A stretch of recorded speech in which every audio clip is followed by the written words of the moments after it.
नमस्कार दोस्तों, the fact forward YouTube channel पर आपका स्वागत है। दोस्तों, वीडियो शुरू करने से पहले कमेंट में नमो बुद्धाय लिखकर वीडियो को लाइक जरूर करें। दोस्तों, हम जो भी काम करते हैं, फिर चाहे वो सही हो या गलत, उसका असर किसी न किसी तरह हमारी जिंदगी में पड़ता है। हमारे कर्मों का जो असर हमारी जिंदगी में पड़ता है, उसे ही हम कर्मों का फल कहते हैं। आप अक्सर ये सुनते ही होंगे कि फलाने व्यक्ति के साथ अचानक कुछ बहुत अच्छा हो गया या फलाने के साथ कुछ बहुत बुरा हो गया। और जब हम किसी से उस अच्छी बुरी चीज के होने की वजह पूछते हैं, तो वो लोग अक्सर यही कहते हैं कि सब उसके कर्मों का फल है। किसी के साथ कुछ अच्छा हुआ तो यानी उसने भी कभी ना कभी किसी के साथ कुछ अच्छा ही किया होगा, और यदि किसी के साथ कुछ बुरा हुआ तो उसने भी कभी ना कभी किसी के साथ कुछ बुरा ही किया होगा। कर्मों के फल से कोई भी इंसान कभी नहीं बच सकता। आज नहीं तो कल हमारे कर्मों का फल हमें मिलता ही है। आज की ये वीडियो आपको सिखाएगी कि किस तरह हमारे कर्म हमारा पीछा करते हैं और अंत में वो उसका फल भी हमें दे देते हैं। ये वीडियो आपको काफी पसंद आएगी और इससे मिलने वाली सीख आपकी जिंदगी और मन में बहुत गहरा असर करेगी। इस प्रेरणादायक की सीख को समझें और उसे जिंदगी में अपनाने की पूरी कोशिश करें। जीवन में हम सभी कर्मों के माध्यम से अपने लक्ष्यों की प्राप्ति की कोशिश करते हैं। कर्मों का फल हमें शायद तुरंत नहीं मिलता, परंतु समर्थन, संघर्ष और समर्पण से हम अपने उद्दीपन की दिशा में बढ़ते हैं। सतत प्रयास और धैर्य से ही हमें अपने कर्मों के सही फल का सामर्थ्य होता है, और यह फल हमें एक दिन जरूर मिलता है। इसलिए आत्मनिरीक्षण के साथ प्रेरणा बनाए रखना हमारे कर्मों को सही मार्ग पर दिलाता है और आने वाले समय में हमें सफलता की प्राप्ति होती है। कर्मों का फल एक दिन जरूर मिलता है। यह एक महत्वपूर्ण सीख है जो हमें जीवन में संघर्षों और चुनौतियों के मुकाबले में सहारा प्रदान करती है। जब हम किसी लक्ष्य की प्राप्ति के लिए मेहनत करते हैं, तो रास्ते में हमें अनेक समस्याएं और आधानिकताएं आती हैं। इन समस्याओं को हमें निराकरण करना पड़ता है, और सही मार्ग पर चलना हमारे लक्ष्य की प्राप्ति की दिशा में हमें मजबूती प्रदान करता है। इस प्रकार कर्मों का फल तभी मिलता है जब हम अपनी मेहनत और समर्पण में पूर्ण रूप से व्यस्त होते हैं। एक व्यक्ति का जीवन अद्भुत यात्रा है जिसमें समर्थन और संघर्ष दोनों ही शामिल होते हैं। आसमान को छूने के लिए हमें खुद को बदलना पड़ता है, और यह बदलाव केवल कर्मों के माध्यम से ही संभव है। कर्मों का फल हमें तब तक नहीं मिलता जब तक हम सही मार्ग पर चलते रहते हैं और अवस्थाएं आती हैं जो हमें आत्मनिरीक्षण की दिशा में बढ़ने का अवसर देती हैं। जीवन में सफलता प्राप्त करने के लिए हमें अपने कर्मों के प्रति प्रतिबद्ध रहना होता है। सफलता का मार्ग अवस्थाएं और स्थितियां लाता है जो हमें अपने कार्यों को समझने और सुधारने का अवसर प्रदान करता है। इस संदर्भ में गीता का एक श्लोक हमें याद आता है, कर्मण्येवाधिकारस्ते मा फलेषु कदाचन। यह शिक्षा हमें बताती है कि हमें कर्मों में लगे रहना चाहिए, परंतु फल की चिंता नहीं करनी चाहिए। अपने कर्मों में समर्पण बनाए रखने से ही हम अपने लक्ष्यों की प्राप्ति में सफल हो सकते हैं।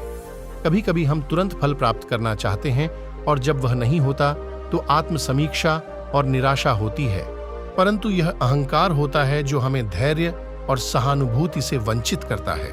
कर्मों का फल एक दिन जरूर मिलता है, लेकिन इसमें समय लगता है। यह एक प्रक्रिया है जो हमें सीखने, परिष्कृत करने और सुधारने का अवसर देती है। हमें अपनी मेहनत पर विश्वास रखना चाहिए और यह जानना है कि हमारा समर्थन आने वाले समय में हमें सफल बनाए रखेगा। कर्मों का फल दिनों दिन बदलता है, लेकिन इसमें हमें स्थिरता बनाए रखने की आवश्यकता है। हर क्षण हमारी क्रियाएं हमें आगे बढ़ने की दिशा में मार्गदर्शन करती हैं, और हमें यह याद रखना चाहिए कि हर कर्म सीख और विकास का एक अवसर है। जीवन में अच्छे कर्मों करने से ही हम अपने आत्मविकास में सफल हो सकते हैं। कर्मों का फल स्वभाव से ही मिलता है, और इसमें धैर्य और समर्पण की आवश्यकता होती है। समझदारी से आत्मनिरीक्षण करने का यह समय हमें यह दिखाता है कि कहां हमने गलतियां की हैं और कैसे हम उन्हें सुधार सकते हैं। कर्मों का फल जब हमें मिलता है तो हमें यह एहसास होता है कि यह फल हमारे पूर्व कर्मों का परिणाम है, जो हमने सच्ची मेहनत और ईमानदारी से किए हैं। कर्मों का फल आने में समय लगता है, लेकिन यह समझाता है कि हमें अपनी मेहनत पर विश्वास बनाए रखना चाहिए। समर्पण और सही मार्ग पर चलने से ही हम अपने उद्दीपन की दिशा में बढ़ सकते हैं और सफलता प्राप्त कर सकते हैं। कर्मों का फल आने में समय लगता है, इसलिए हमें धैर्य रखना चाहिए। हमें यह याद रखना चाहिए कि हर कदम एक परीक्षण है और हमें उसे पार करके ही सफलता मिलती है। लेकिन हमें इसमें बदलाव के लिए तैयार रहना चाहिए। हमें यह समझना है कि अगर हम समर्पण से काम करते हैं और सही मार्ग पर चलते हैं, तो सफलता आने में विलंब नहीं होगा। लेकिन इस समय में हमें अपनी मेहनत और उत्साह को बनाए रखना चाहिए। एक गुण के रूप में धैर्य। हमारे कार्यों के फल की प्रतीक्षा करने की अवधारणा धैर्य के सार में निहित है। हम जिस तेज तर्रार दुनिया में रहते हैं, उसमें धैर्य का गुण अक्सर पीछे छूट जाता है। हालांकि कहावत में निहित ज्ञान हमें याद दिलाता है कि प्रत्येक कार्य, प्रत्येक प्रयास एक बड़े टेपेस्ट्री में योगदान देता है, जो धीरे धीरे सामने आता है। धैर्य न केवल एक गुण बन जाता है, बल्कि एक मार्गदर्शक शक्ति बन जाता है, जो हमें इस ज्ञान के साथ चुनौतियों और असफलताओं को सहन करने की अनुमति देता है कि जो बीज हम बोएंगे, वे अंततः फल देंगे। एक ऐसे किसान पर विचार करें जो लगन से बीज बोता है, मिट्टी की देखभाल करता है और फसलों के पोषण के लिए बारिश और धूप का इंतजार करता है। उसके परिश्रम का फल रातों रात प्रकट नहीं होता।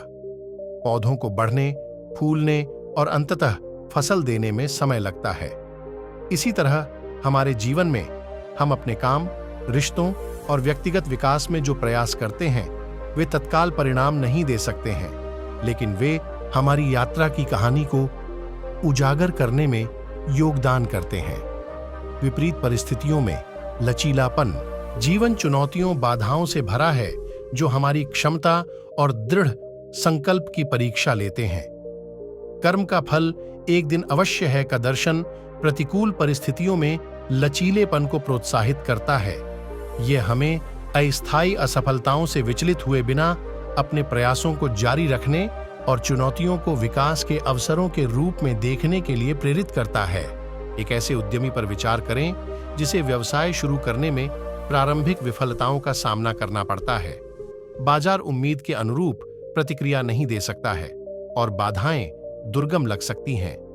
फिर भी कठिनाइयों के बावजूद डटे रहने, असफलताओं से सीखने और रणनीतियों को अपनाने का लचीलापन ही अंततः सफलता की ओर ले जाता है।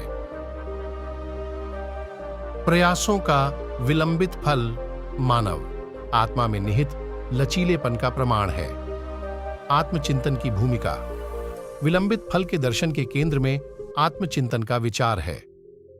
जैसे जैसे हम कार्यों और परिणामों के जटिल जाल से गुजरते हैं, आत्मनिरीक्षण के लिए क्षण निकालना आवश्यक हो जाता है।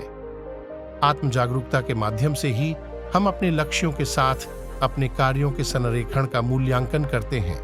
क्या हम सही रास्ते पर हैं? क्या हमारे प्रयास हमारी आकांक्षाओं के अनुरूप हैं? आत्मचिंतन वह दिशा सूचक यंत्र है जो हमें सही रास्ते पर रखता है, हमें अपने कार्यों में आवश्यक समायोजन करने में मदद करता है। यह हमें क्षणिक आवेगों और उन कार्यों के बीच अंतर करने की अनुमति देता है जो हमारे दीर्घकालिक उद्देश्यों के अनुरूप हैं। जीवन की यात्रा में जहां विकर्षण और भटकाव प्रचुर मात्रा में होते हैं, आत्म प्रतिबिंब मार्गदर्शक प्रकाश बन जाता है जो यह सुनिश्चित करता है कि हमारे प्रयास उन प्रयासों में निवेशित हों जो वास्तव में मायने रखते हैं। सकारात्मक मानसिकता विकसित करना।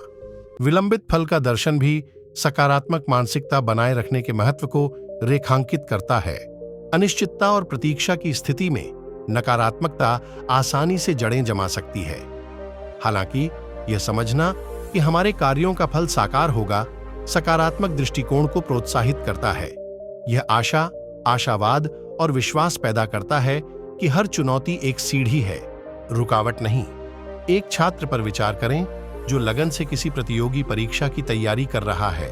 परिणाम तत्काल नहीं हो सकते हैं और प्रतीक्षा कठिन हो सकती है। फिर भी सकारात्मक मानसिकता बनाए रखना, निवेश किए गए प्रयास पर भरोसा करना और सफलता की कल्पना करना यात्रा पर गहरा प्रभाव डाल सकता है। एक सकारात्मक मानसिकता न केवल चुनौतियों के प्रति हमारी धारणा को प्रभावित करती है, बल्कि सकारात्मक ऊर्जा को भी आकर्षित करती है, जिससे सफलता के लिए अनुकूल वातावरण को बढ़ावा मिलता है। प्रयास और नियति का परस्पर संबंध। विलंबित फल का दर्शन प्रयास और नियति की परस्पर क्रिया पर चिंतन को प्रेरित करता है। जबकि हमारे कार्य हमारी यात्रा को आकार देते हैं, कुछ तत्व हमारे नियंत्रण से परे हैं। जीवन हमारे प्रयासों और हमारे मार्ग को आकार देने वाली अदृश्य शक्तियों के बीच एक नृत्य है। इस परस्पर क्रिया को स्वीकार करने से विनम्रता बढ़ती है। हमें याद आता है कि हमारे सर्वोत्तम प्रयासों के बावजूद जीवन के ऐसे पहलू हैं जो एक बड़े ब्रह्मांडीय डिजाइन के अनुसार प्रकट होते हैं।